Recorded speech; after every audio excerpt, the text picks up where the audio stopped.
voyez ici les noms de 54 000 soldats britanniques qui ont été tués lors des terribles combats dans la région d'Ypres durant la guerre 14-18. Ce n'est qu'une partie, les soldats dont on n'a pas trouvé les corps, qui n'ont pas de tombe à leur nom.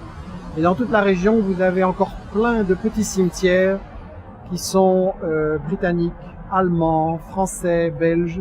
Et on voit vraiment que cette guerre, avec 10 millions de victimes, ça a été un massacre, une hécatombe. Il faut savoir que dans les années 20, il était difficile pour une femme en France ou en Belgique de trouver un mari, tellement il y avait des hommes qui avaient été tués. Dans cette année 2014, on va nous parler beaucoup de cet anniversaire. Il y a des commémorations, des livres, des films à la télé. Ce qui dérange, c'est que tout le temps, on nous parle du comment a eu lieu cette guerre, qu'est-ce qui s'est passé, les stratégies militaires, les souffrances des soldats, et jamais on ne va nous parler du pourquoi, c'est-à-dire qui a déclenché cette guerre, qui est responsable de ces 10 millions de morts.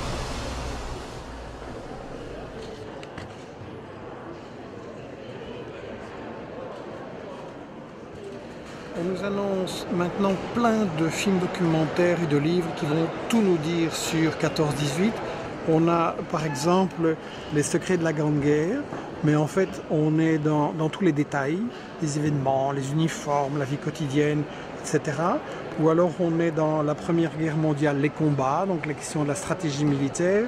Et puis on nous annonce la Grande Guerre sans les clichés, mais quand on voit de quoi il s'agit, fantassins français montant à l'assaut sans casque, suicidaire, déclenchement de la bataille par Joffre, entêtement britannique, tout ça c'est dans les détails de la stratégie ou de la vie quotidienne, mais jamais, au-delà des événements, jamais les causes profondes qui permettent de comprendre pourquoi cette guerre a éclaté. Sur la question du pourquoi, il y a des gens qui vraiment répandent du brouillard, comme l'a écrit à ce sujet François Furet. Plus un événement est lourd de conséquences, moins il est possible de le penser à partir de ses causes. Furet est un écrivain, historien très à droite, financé par des grandes fondations des États-Unis et qui raconte n'importe quoi. Ça voudrait dire qu'il est impossible d'expliquer 14-18. Simplement, on peut très bien expliquer 14-18 si on regarde quels sont les intérêts qui sont le moteur des grandes puissances coloniales et impérialistes de l'époque.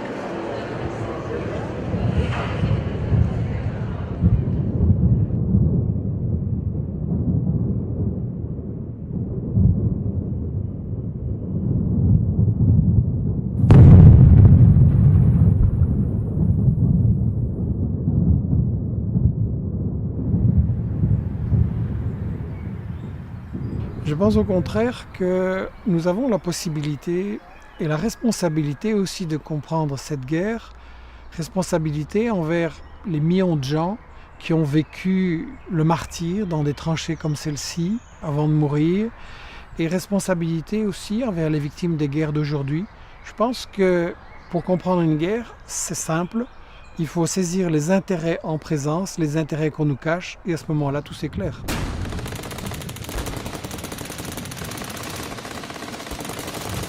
Cette guerre, en fait, elle a deux dimensions. D'abord, c'est une guerre pour savoir quelle grande puissance va dominer le monde, va contrôler les richesses du monde.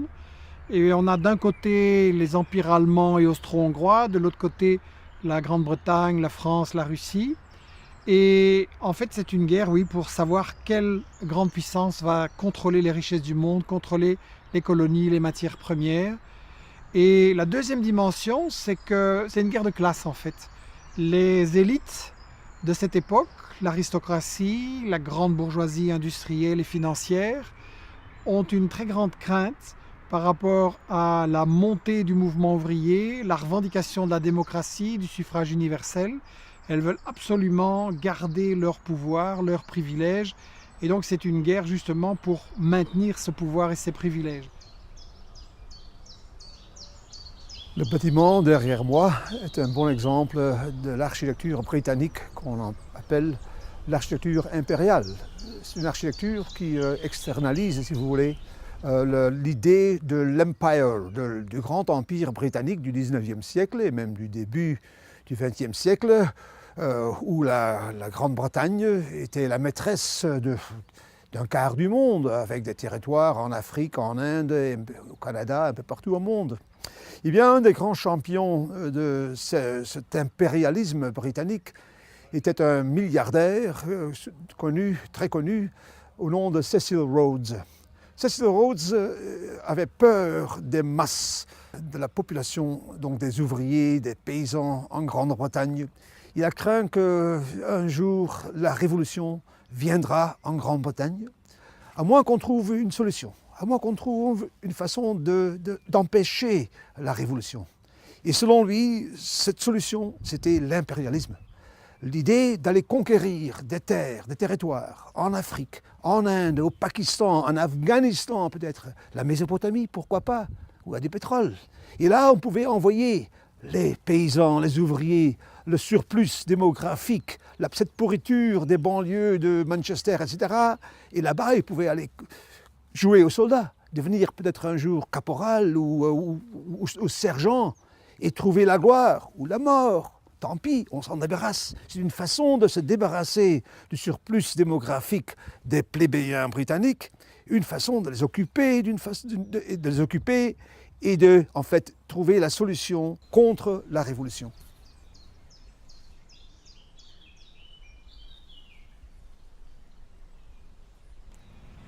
On est ici devant ce monument à la gloire de la Belgique coloniale, un monument d'ailleurs complètement paternaliste, raciste et hypocrite.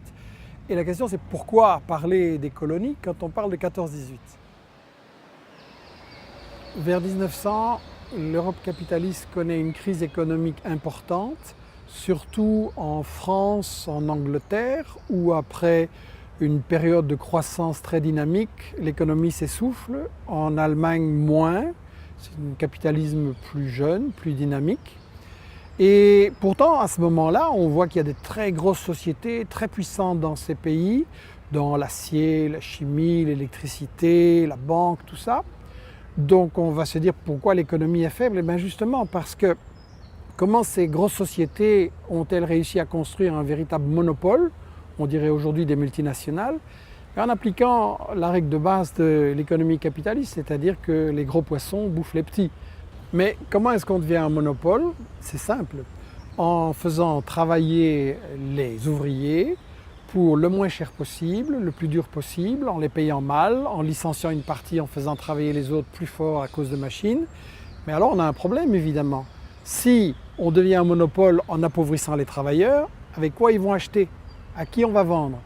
Et donc le paradoxe, c'est que ces sociétés très puissantes du capitalisme industriel européen se retrouvent avec de l'argent dont ils ne savent pas quoi faire, ou le placer, puisqu'en Europe ça ne rapporte pas. Alors ces capitaux, les grosses sociétés européennes vont les placer, vont les exporter dans les colonies, dans la chasse aux matières premières. D'abord, ça rapporte des profits énormes parce que les matières, on ne les paye pas, on les vole. Ensuite, la main-d'œuvre aussi, on ne la paye pas. Et donc, c'est un très grand avantage pour les sociétés. Un, ça fait des profits directs. Et deux, on peut ainsi, en contrôlant les matières premières d'une région, empêcher les sociétés des puissances rivales de les utiliser. Donc, on gagne un avantage décisif dans la guerre économique. Et le fleuve Congo, dans ce monument, il montre en fait que c'est par là que sont parties toutes les richesses volées au Congo, à l'Afrique noire, par la Belgique coloniale.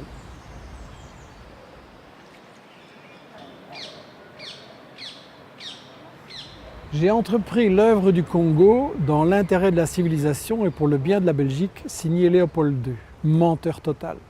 En réalité, il s'est construit une immense fortune personnelle en obligeant les Noirs à extraire le caoutchouc pour lui. Il coupait la main des récalcitrants. Et c'est tout le capitalisme européen qui se rue par la violence pour piller les richesses de l'Afrique.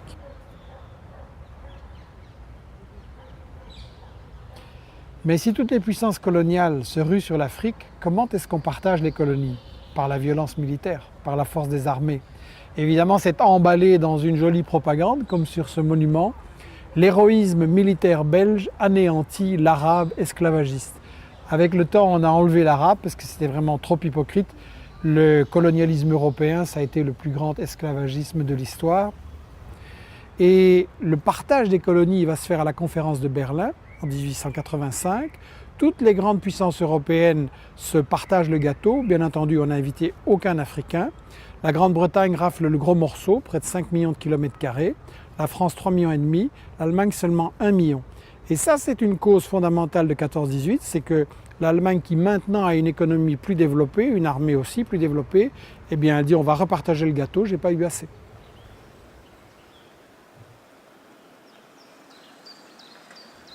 La France, la Grande-Bretagne, la Belgique n'ont pas arrêté de dire qu'elles se défendaient contre une agression allemande. Mais quand on regarde l'ensemble des faits historiques de la période, on voit que c'est juste une excuse. Et la preuve, c'est qu'en 1898, il y a déjà failli y avoir une grande guerre entre la Grande-Bretagne et la France. Ça se passait à Fashoda, au Soudan, qui est un pays stratégique pour contrôler le Nil, donc l'Égypte, donc le canal de Suez et l'accès aux colonies d'Asie.